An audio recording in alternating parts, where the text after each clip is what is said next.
ബ്യൂട്ടിഫുൾസ് ഈ ഓണക്കാലത്ത് നിങ്ങളുടെ ഔട്ട്ഫിറ്റിന്റെ കൂടെ പെയർ ചെയ്യാൻ പറ്റിയ ബെസ്റ്റ് ഓർണമെന്റ് കോമ്പോസ് ഏതൊക്കെയാണെന്ന് ഞാൻ പറഞ്ഞുതരാം. അഗൈൻ ഇങ്ങനെ ഒരു ബ്യൂട്ടിഫുൾ ഗേൾ എന്റെ ഒരു വീഡിയോക്ക് കമന്റ് ഇട്ടിരുന്നു. അപ്പൊ ഈ ഒരു വീഡിയോ എന്ന് പറയുന്ന ആ ഒരു ബ്യൂട്ടിഫുൾ ഗേളിന് വേണ്ടി ഞാൻ സ്പെഷ്യലി ഡെഡിക്കേറ്റ് ചെയ്യണം. മാത്രമല്ല നിങ്ങളുടെ ബ്യൂട്ടിഫുൾ ഫ്രണ്ട്സിനും കൂടി ഈ വീഡിയോ ഒന്ന് ഷെയർ ചെയ്തു. ഗോൾഡൻ ബോർഡേഴ്സ് മാത്രം വരുന്ന കേരള കസവ് സാരിയാണ് നിങ്ങളുടെ ഔട്ട്ഫിറ്റ് എന്നുണ്ടെങ്കിൽ നിങ്ങൾക്ക് അതിന്റെ കൂടെ പെയർ ചെയ്യാനായിട്ട് മുല്ലമുട്ട് മാല അല്ലെങ്കിൽ കാശ്മാല ചൂസ് ചെയ്യുന്നതാണ് വളരെ ബെറ്റർ.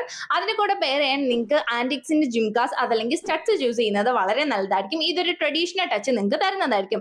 ആൻഡ് നിങ്ങൾക്ക് ബാംഗിൾസ് ആയിട്ട് ടൈനി ഗോൾഡിന്റെ ബാംഗിൾസ് ചൂസ് ചെയ്യാം. അതല്ലാന്നുണ്ടെങ്കിൽ നിങ്ങൾക്ക് നിങ്ങളുടെ ബ്ലൗസിന്റെ അതേ ഷെയ്ഡ്സിൽ വരുന്ന ബാംഗിൾസ് കുപ്പി വളകൾ ചൂസ് ചെയ്യുന്നത് വളരെ നല്ലത്. ഇനി കളേർഡ് ബോർഡേഴ്സ് വരുന്ന കസവ് സാരിയാണ് നിങ്ങൾ ചൂസ് ചെയ്തേക്കുന്നുണ്ടെങ്കിൽ അതിന്റെ കൂടെ പെയർ ചെയ്യാനായിട്ട് നിങ്ങൾക്ക് ജം സ്റ്റോൺ വർക്ക്സ് ആന്റിക്സിലോ അല്ലെങ്കിൽ ഗോൾഡൻ ബേസിലോ വരുന്ന നെക്ലസസ് ചൂസ് ചെയ്യുന്നത് വളരെ നല്ലതായിരിക്കും. ആൻഡ് പെയർ ചെയ്യാനായിട്ട് നിങ്ങൾക്ക് ഒന്നെങ്കിൽ സ്റ്റഡ്സോ ചൂസ് ചെയ്യാം. അതല്ലാന്നുണ്ടെങ്കിൽ മീഡിയം സൈസിലുള്ള ജിംകാസ് ചൂസ് ചെയ്യുന്നത് നല്ലതായിരിക്കും.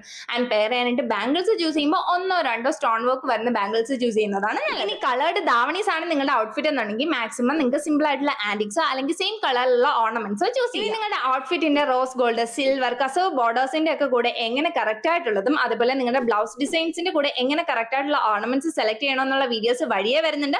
അതൊക്കെ മറക്കാതെ ഇട്ടാൽ ഇപ്പൊ തന്നെ ഫോളോ ചെയ്തു. ബൈ.